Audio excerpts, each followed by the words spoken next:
वृक्ष और काठ का पहाड़ी जीवन और मनुष्य से गहरा संबंध है, चाहे अनुष्ठानिक व धार्मिक तौर पर हो या व्यवहारिक तौर पर। कला आकार लिए हुए भी है और निराकार भी, स्पष्ट भी है और अस्पष्ट भी। वस्तु के आकार में भी कला है। मानव सभ्यता के विकास में काष्ठ शिल्प और काष्ठकारी समस्त संसार की प्राचीनतम हस्तकला रही है। पहाड़ी क्षेत्र में जहां वनों की कमी नहीं, वृक्षों की भरमार है, आसानी से उपलब्ध काष्ठ शिल्प कार्य के लिए उपयुक्त कच्चा माल मानव ने सबसे पहले काठ का उपयोग किया। यहीं से शुरू होती है पहाड़ी काष्ठ कला और काष्ठकार की यात्रा। नए घरों का निर्माण, मंदिरों का निर्माण, जो हमारे शिमला की बात हम जब करते हैं तो एक तो हमारे पास यहाँ पर उपलब्धता भी है, जंगल है, देवदार के देवदार के वृक्ष होते हैं और एक बहुत ही ज़्यादा सफिशिएंट या सूटेबल कहेंगे हम, जिनको घर निर्माण में, मंदिर निर्माण में उपयोग किया जा सकता है।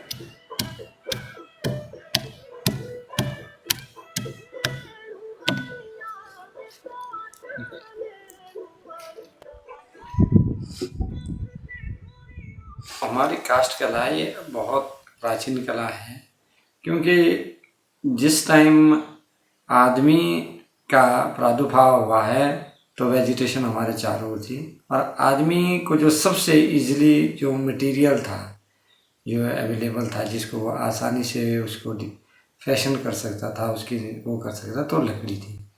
काष्ठ नक्काशी से अभिप्राय है जब शिल्पकार उपकरणों और तकनीक की मदद से काठ को सौंदर्यकरण के उद्देश्य से मनचाहा आकार देता है, जिससे काठ सजावट और सौंदर्य के दृष्टिकोण से अधिक आकर्षित और प्रभावशाली दिखे।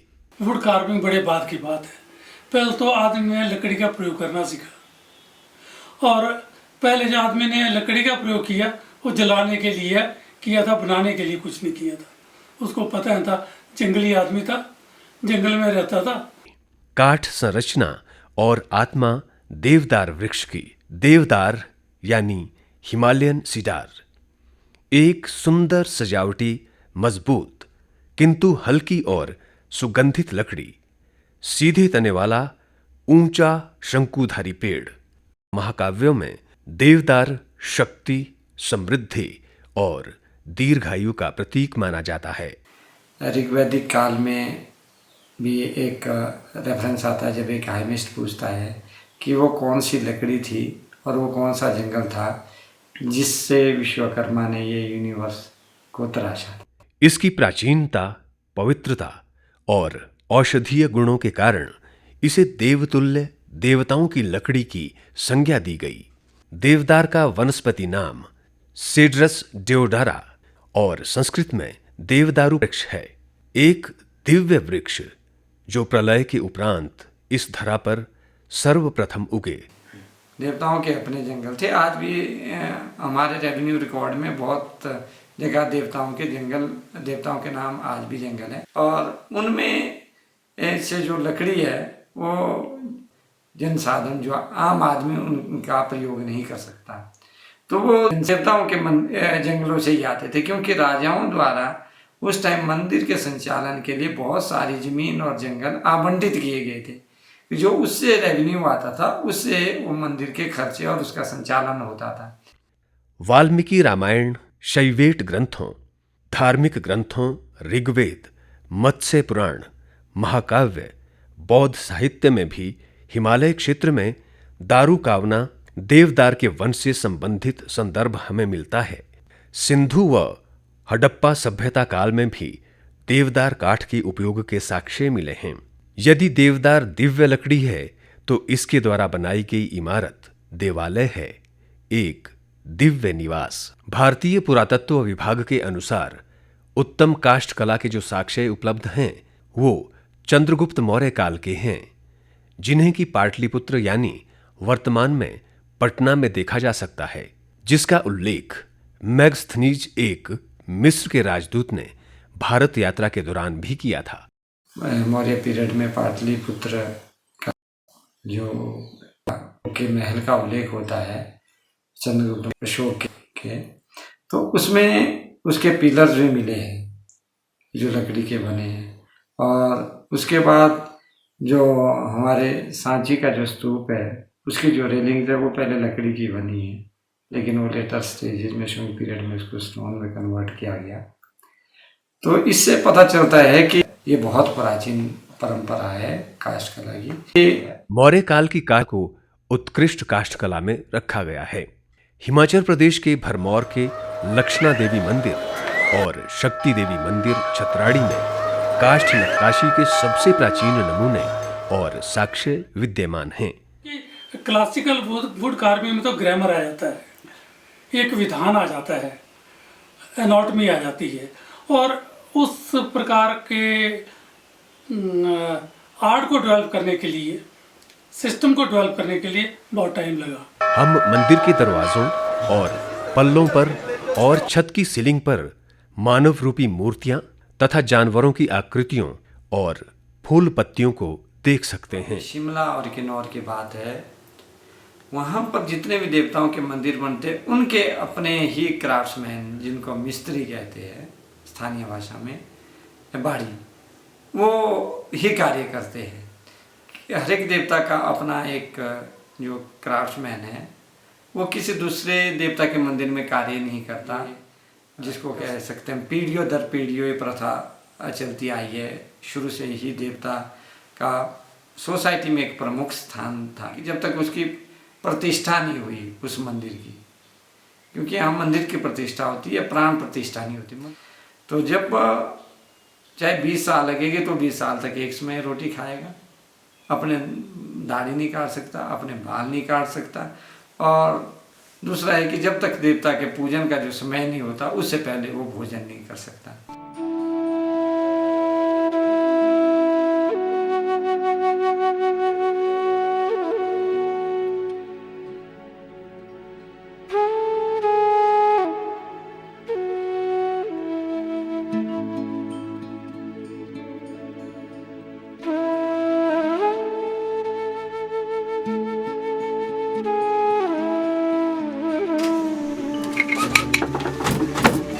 प्रागैतिहासिक काल से ही हस्तशिल्प एक बड़े व्यवसाय के तौर पर हिमाचल में व्यवस्थापित था, जबकि पहाड़ी क्षेत्र में वर्ग और श्रम के आधार पर समाज की व्यवस्था प्रचलित नहीं थी।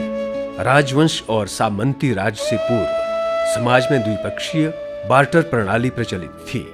धीरे धीरे खश समाज में काष्ठकार और शिल्पकारों, जिन्हें स्थानीय तौर पर बाड़ी, तरखान, बढ़ई या मिस्त्री कहते हैं, पेशेवर और संगठनात्मक स्थापित वर्ग रूप में जीवनोपार्जन करने लगे।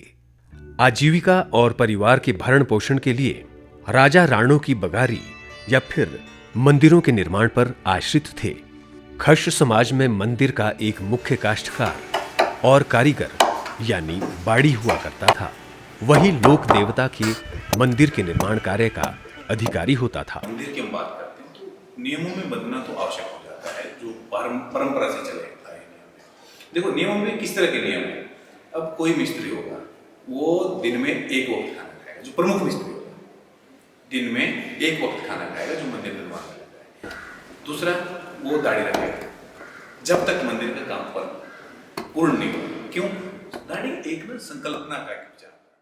प्राचीन समय से काठ शिल्पकारों के लिए अपने विचारों को अभिव्यक्त करने का पसंदीदा माध्यम रही है।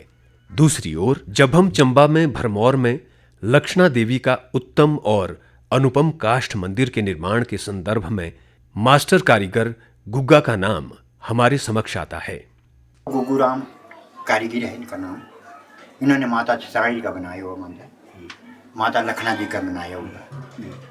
तो जब राजा के टाइम होते थे तो बुगारियाँ होती थी, तो बुगारियों में जो इनका राणा का काम होता था, राणे बुगारियाँ देते थे। तो इनका घर बनाया, एक इतना सुंदर घर बनाया, 3 मंजिले। तो माता जी का बनाया, आधा रह गया शायद लखन वहाँ छतराड़ी में। तो वो आधा रह गया, वो पकड़ के ले गए, उन्होंने अंदर कर दिया उसको, गुग्गू को, कि ये तो कारीगर है। तो उसके हाथ काट दिए। हिंदू समाज और पहाड़ी जीवन में लकड़ी मनुष्य के जन्म से मृत्यु तक किसी न किसी रूप में प्रयुक्त होती रही है।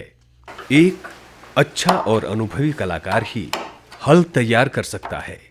इसमें कोई संदेह नहीं कि भवन रचना में दरवाजे, खिड़कियां, चौखट और पल्लों रूप में काठ का उपयोगी अनुभव शिल्पकार द्वारा ही की जाती है, परंतु हमारे पास पुरातन कार्य के कोई साक्ष्य उपलब्ध नहीं है, क्योंकि ये एक नश्वर पदार्थ है। हमारे पूर्वजों ने जो जिन घरों का निर्माण किया था, उन्होंने जो उसमें कला, वो वही लोक कला की, क्योंकि वहीं के स्थानीय कलाकार, उसकी उन्होंने किसी दीक्षा शिक्षा नहीं ली थी। वो एक क्या था, पीढ़ी दर पीढ़ी का आज अपने बच्चों को, उनके बच्चों को इस तरह से एक कला का अनुसरण करते थे। हमें और मंदिरों में जो आपके देवालय है, वहाँ देवता से प्रतिरूपित चित्रण हुआ है, लेकिन जब हम घर की बात करते हैं तो साज सज्जा से प्रतिरूपित आता है। अब साज सज्जा की बात आई तो डेकोरेशन होगी। अब डेकोरेशन की जहाँ बात आती है वो ज्यामितीय आकारों के आलेखनों की बात हम करते हैं। उसमें आपके पेड़ पौधे हो सकते हैं, पंछी हो सकते हैं, बेल बूटे हो सकते हैं। मध्यकालीन समय में भारत पर मुगलों के शासन के दौरान कला की गतिविधियां बुरी तरह से प्रभावित हुईं। संपूर्ण उत्तर भारत रणभूमि में बदल गया, पहाड़ी क्षेत्र भी। माना जाता है कि इसी काल के दौरान शिमला, रोहड़ू, किन्नौर आदि इलाकों में काष्ठ कला का विकास हुआ, जिसे हम लोक शैली की काष्ठ कला भी कहते हैं। क्लासिकल वुड कार्विंग है, वो बड़ी बात की बात है। क्लासिकल वुड कार्विंग का आरंभ पहले नहीं हुआ, पहले फोक का आरंभ हुआ। फोक वुड कार्विंग वो पहले ज्योमेट्रिकल थी, क्योंकि वो बड़े डिटेल में जा सकता, डिटेल में कार्विंग नहीं कर सकते थे, इतना डेवलप नहीं किया था, तो ज्योमेट्रिकल थी। कई बार ट्राइंगल्स बना दी, रोम्बस बना दिए, स्ट्रेट लाइंस बना दी, तिकोने बना दिए, इस प्रकार की आकृतियाँ। और ये जो इस प्रकार की डेकोरेशन है, ये हमें एक मानदंड है। अगर जो कार्विंग हमें ज्योमेट्रिकल बेस पर बनी होंगी वो पुरानी होंगी, जिसमें फिगुरेटिव होगी, जिसमें आकृतियाँ आएगी जानवरों की, आदमी की, वो बड़े लेटर हो, जिसे हम लोक शैली, फोक एंड ट्रेडिशनल वुड कार्विंग की कला भी कहते हैं। दूसरी ओर कुछ शोधकर्ताओं का कहना है कि लोक शैली की काष्ठ कला यहाँ की अपनी यानी परंपरागत पहाड़ी काष्ठ कला है। लोगों के लिए लोगों द्वारा की गई कला लोक शैली है। लोक शैली हम इस तरह से कह सकते हैं कि जो भी इसमें हमारे को चिन्ह मिलते हैं, जो भी इसमें हमारे को एक जिनको फिगर की बात करते हैं हम, जो इनके रचना, सुरचना, संरचना के एक आधार है, वो सारा लोगों का आम है, जो उनके अपने मूल विचार थे, जो उन्होंने देखा, जो उन्होंने सुना, जो उनके फोकलोर थे, जिनको कह सकते हैं लोक गाथाएं थी, उनकी चित्र रचना की एक श्रृंखला मिलती है और अपने आप में संपूर्ण इतिहास है, लेकिन है लोक शैली में। देवी पूजा और इष्ट पूजा करने के लिए लकड़ी की मूर्तियों को बनाने की परंपरा कितनी पुरानी हो सकती है, इसके अस्तित्व के पुरातात्विक साक्ष्य इतिहास में 2री शताब्दी ईस्वी पूर्व के उपलब्ध हैं, जिसका प्रत्यक्ष साक्ष्य देवी महिषासुर मर्दिनी की देवदार काठ की छवि है। जब हम पारंपरिक लकड़ी की नक्काशी के विषय में बात करते हैं तो लोक तत्व और शास्त्रीय तत्वों की व्याख्या करना और शाब्दिक अर्थ के बीच में भेद को स्पष्ट करने के लिए एक संक्षिप्त परिभाषा है। परंपरागत लकड़ी की नक्काशी लोक संगीत, लोक कथाओं, लोक गीतों और समाज की संस्कृति को दर्शाती है, बल्कि ये लोगों के लिए लोगों के द्वारा है। फोक स्टाइल, फोक मतलब जो लोकल आदमियों के बीच जो प्रचलित है कि जो रिक्वायरमेंट है उसको फुलफिल करने के लिए जो लोकल क्राफ्ट्समैन द्वारा जो चीज़ें बनाएंगे, उसमें उनके पास कोई नॉर्म्स नहीं है, उनके अपने इमेजिनेशंस, आइडियाज़ और उनके अपना स्किल है, वो रिफ्लेक्ट होता है। जो हमारा स्टाइल है वो तो पूरे चंबा में, डिस्ट्रिक्ट शिमला में और किन्नौर में बड़ा प्रोमिनेंट रहा है, और इनके सब्जेक्ट अलग अलग रहे हैं। जब हम किन्नौर की बात करते हैं तो वहाँ बुद्धिज़्म प्रोमिनेंट है, तो उनके जो फिगर्स है वो बुद्धिज़्म की ओर ज़्यादा है।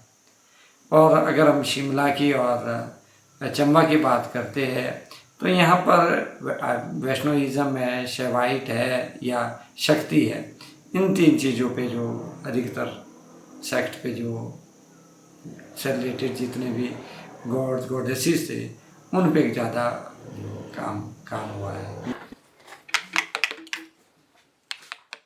पहले का मंदिर तो देखा ही है आपने, वो हमारे बाप दादों ने बनाया हुआ है। जैसा है मंच वैसा औजार मिलेगा, अब तो जैसा मर्जी निकाल सकते।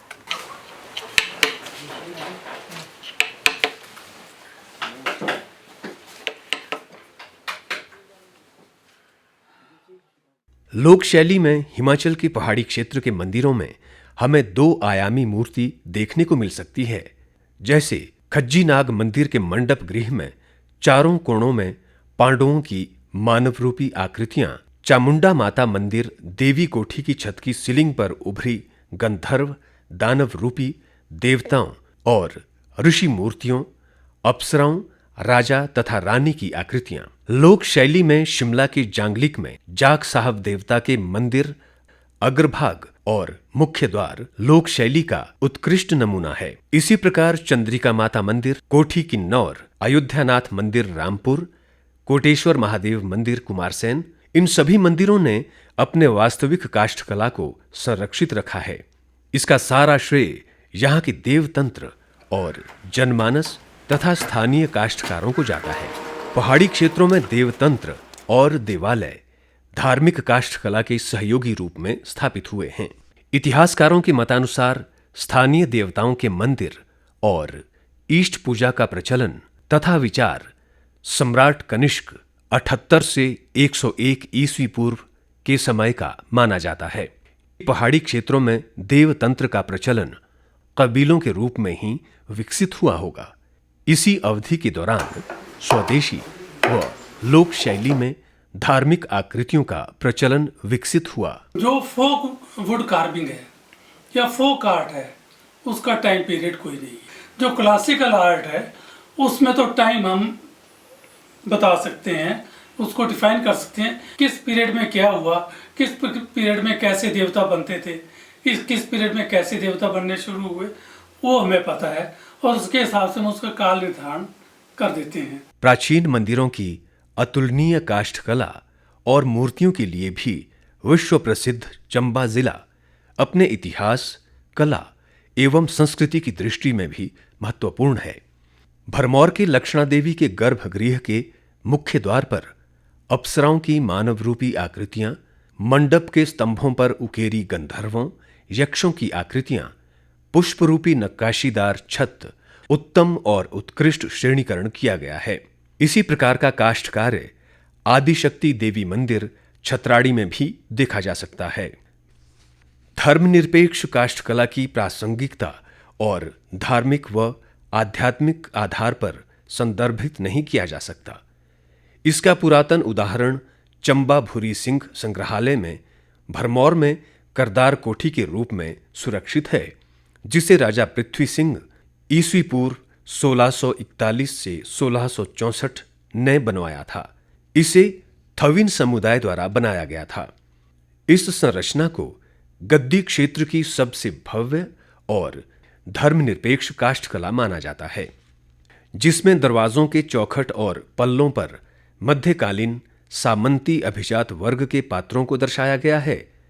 पैनल पर भी राजा के चित्रों को अद्भुत रूप में उकेरा गया है। सेकुलर में जो फ्लोरा एंड फौना उसका बहुत आयत में जो यूज हुआ है, जितने भी हमारे पिलर्स है उसको डेकोरेट करने के लिए, हमारी बालकोनीज है उसको डेकोरेट करने के लिए उसमें फूल, पत्तियाँ, जानवर और इस तरह की अन्य फिगर्स जिनका मतलब हमारे धार्मिक इससे कोई किसी प्रकार का संबंध नहीं रहा। और ये अधिकतर जितना सेकुलर आर्ट जिसको कहते हैं, ये प्लांटेशन वगैरह का जो वेजिटेशन का यूज़ हुआ, ये मुगल आर्किटेक्चर का इसमें बहुत, मुगल पीरियड्स का इसमें बहुत प्रभाव रहा। वास्तुकला में धर्मनिरपेक्ष काष्ठकला को राजशाही भवनों और आवासीय घरों की खिड़कियों, दरवाजों, खंभों पर बेल बूटे जयमितीय पैटर्न के रूप में संदर्भ किया गया है। इस कला का बेहतरीन नमूना रामपुर बुशहर के पद्म महल मंडप में देखा जा सकता है। समृद्ध जालीदार सुंदर बालकनी, स्तंभ की संरचना, कुरकुरा मेहराब और नक्काशीदार ग्रिल के पैनलों से घिरा हुआ महल सामने की ओर हरी घास का सुंदर लॉन पर हावी होता दिखता है।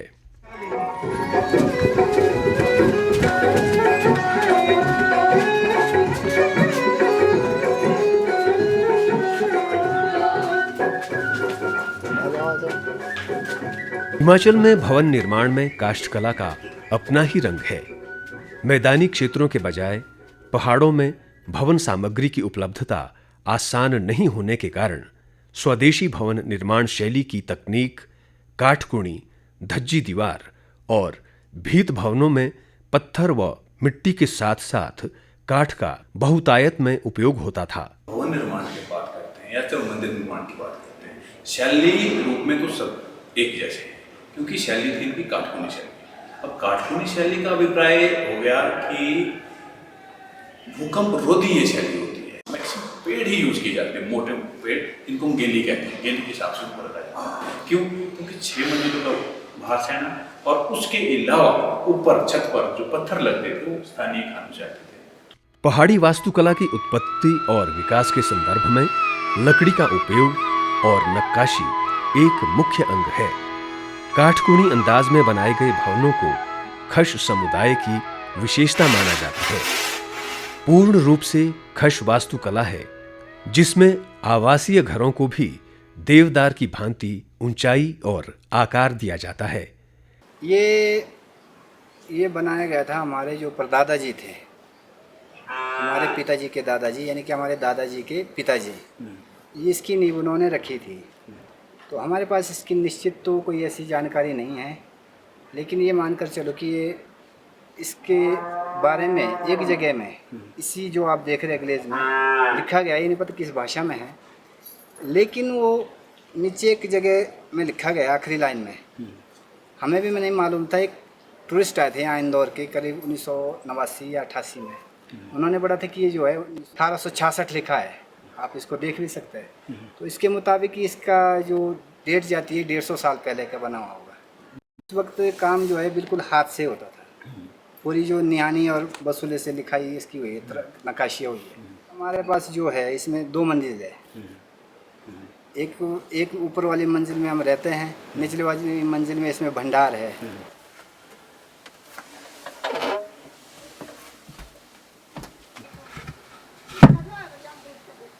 और जो इसकी पिछली साइड का हिस्सा है वो काफ़ी ऊंचा है, देखने में अगर आप इसको दूसरी साइड से देखेंगे तो 5 मंजिल ऊंचा दिखाई देगा। वो मकान होते हैं उनको डीम भी बोलते हैं, किला भी बोलते हैं, किला शब्द आता है हिंदी में।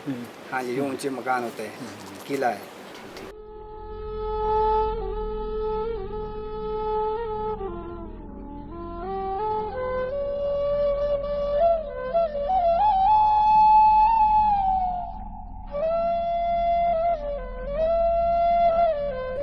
बहुमंजिला विशाल मंदिरों के इस प्रकार की भवन बनाने के तरीके को टावर रूपी कोट शैली कहा जाता है। शिमला और किन्नौर के अधिकतर गांवों में हमें इसी प्रकार के मंदिर देखने को मिलते हैं। इस निर्माण तकनीक में दीवार के कोणों को मजबूती से लकड़ी के द्वारा जोड़ा जाता है, बिना किसी कील के उपयोग से।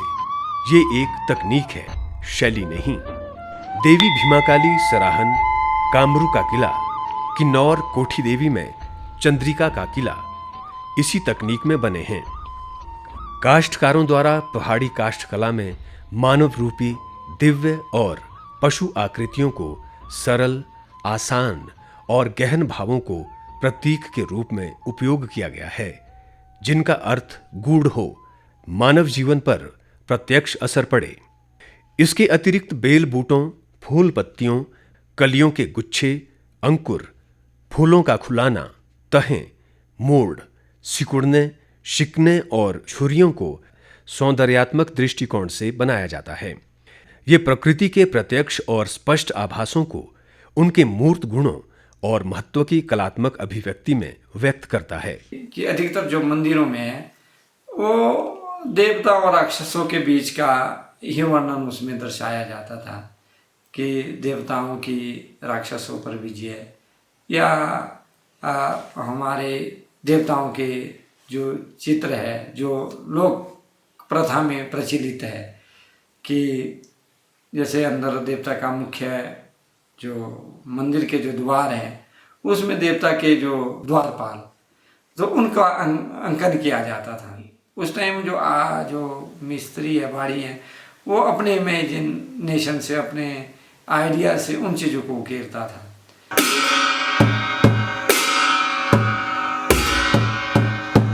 मंदिर कैसा हो, ये निर्माण और शैली क्षेत्र विशेष की भौगोलिक स्थिति प्रकृति पर निर्भर करता है। अधिकतर पहाड़ी क्षेत्रों में जहां भारी वर्षा और बर्फ का भी प्रकोप रहता है, टावर रूपी, कोट शैली और बहुछत्तीय यानी पैगोडा मंदिरों का निर्माण हुआ है। जो अभी के मंदिरों की अगर हम बात करें तो जैसे मेरा मानना है तो लगभग 200-300 पुराने मंदिर की आयु तो रही होगी। क्यों? क्योंकि उससे पुराना नहीं हो सकता, फिर वो जीर्ण शीर्ण हो जाएगा। जीर्ण शीर्ण इसलिए हो जाएगा क्योंकि प्रोटेक्शन के लिए, उसकी सुरक्षा के लिए तंत्र हमारे पास स्थापित नहीं है। डायरेक्ट हवा नहीं, बारिश नहीं, आपको तो पता है कि जलवायु बदलती रहती है। जहां तक शिमला और किन्नौर के मंदिरों में प्रदर्शित धार्मिक विषय की काष्ठकला के चित्रों का संबंध है, उनका विषय और स्वरूप धार्मिक और सांस्कृतिक प्रपेक्ष में, जिसका प्रतिबिंब स्थानीय व क्षेत्रीय समाज में झलकता है। काष्ठकला का एक और स्वरूप लकड़ी की मूर्तियां हैं, जो अनेक मंदिरों में देवी या देवता के रूप में पूजी जाती हैं। पुराने जो आदमी थे उनकी ही आस्था के ऊपर हम लोग चले हुए हैं। जब से हम पैदा हुए या हमारे माँ बाप पैदा हुए हैं या हमारे नाना परदादे थे, उस वक़्त से ये मंदिर चला हुआ है। और इसको 200 साल पहले यहाँ पर इसी किस्म का मंदिर था, जिसको कि हमने अभी डिसमेंटल किया है क्योंकि वो थोड़ा क्षतिग्रस्त हो गया था। दोबारा तराशने के लिए हमने इसके लिए कारीगर लाए। एक स्लीपर से ये पिलर बनता है। इसके लिए कारीगर को 4 या 5 दिन, कम से कम 2 मिस्त्रियों को चाहिए, तब ये इस किस्म का पिलर बन सकता है। ये विष्णु महाराज का अवतार है। ये हमारी संस्कृति का चिन्ह है इस महाराज का, क्योंकि इसमें पहले भी इसमें कमल के फूल थे। कमल का फूल का हमारे महाराज इसके पास चढ़ते भी है, आते भी है, इसका उपयोग होता है। इसलिए ये जो कमल का फूल है इसमें बनाया है। और दूसरे ये जो आप देख रहे हैं ये नाग है। नाग की तरीके से इसमें एक डेकोरेशन के तौर पर ये दिया गया है।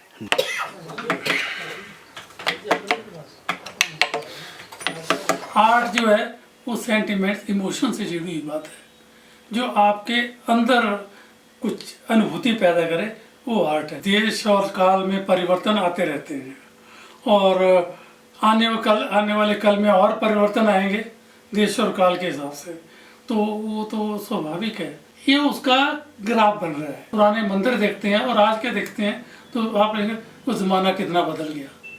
हाँ, और जो बदलने की प्रक्रिया कैसे पता लगा, जब वो चेंजेस किया आपने, तो इसके इम्पोर्टेंस खाली कलाकृति के रूप में ही नहीं, वो समाज का दर्पण भी है। पहाड़ी क्षेत्र के मंदिरों में प्रदर्शित काष्ठकला एक समान है, जो मूलतः मंदिर के प्रवेश द्वार की चौखट, पल्लों पर उकेरी मिलती हैं और क्षेत्रीय भिन्नताओं को छोड़कर सभी मंदिरों में एक जैसी है। दरवाजे और खिड़कियों की चौखटों, पल्लों, शहतीरों, कड़ियों तथा स्तंभों पर नक्काशी करने की रीति और तरीके को पैटर्न कहते हैं, जिसे हमने स्वदेशी तथा लोक शैली के काष्ठकार्य के रूप में श्रेणीबद्ध किया है। परंतु चंबा के पुरातन मंदिरों लक्षणा देवी व शक्ति देवी छतराड़ी को हम विशिष्ट शैली यानी उत्कृष्ट काष्ठकला के रूप में वर्गीकृत करते हैं। आधुनिक युग में नवविधि, यांत्रिक उपकरणों और आधुनिक तकनीकों के द्वारा कार्यान्वयन का महत्व बढ़ गया है। काष्ठ का सावधानीपूर्वक चयन कर और आवश्यक तरीकों की मदद से इस्तेमाल के अनुरूप रूपरेखा और आकार दिया जाता है, जो केवल अनुभवी और कुशल कारीगर ही कर सकते हैं। परिवार इस कार्य से जुड़े थे, अब इन्हें गिने उन परिवारों में सदस्य रह गए जो इन चीजों का निर्वहन कर रहे हैं। धन की अधिकता के मोह से जैसे जैसे लोगों में आधुनिकीकरण और तकनीकीकरण के प्रति होड़ लगी है, सभी सुख सुविधाओं से संपन्न युक्त जीवन जीना चाहते हैं। परंतु आज सांस्कृतिक विरासत, रीति रिवाज और विशेषकर परंपरागत निर्माण शैली से निर्मित भवनों, जो वास्तुकला के अद्वितीय नमूने थे, मिटते जा रहे हैं। किसी क्षेत्र की पहचान केवल कला और संस्कृति से ही नहीं होती, उनके रहन सहन, रीति रिवाज, परंपराएं, देवतंत्र, मेले, त्योहार और भवन निर्माण शैली से भी है, जो आज गायब हो रहे हैं। हमें अपनी प्राचीन संस्कृति, कला, वास्तुकला और परंपरागत रीति रिवाजों का संरक्षण और संवर्धन करना अति आवश्यक है।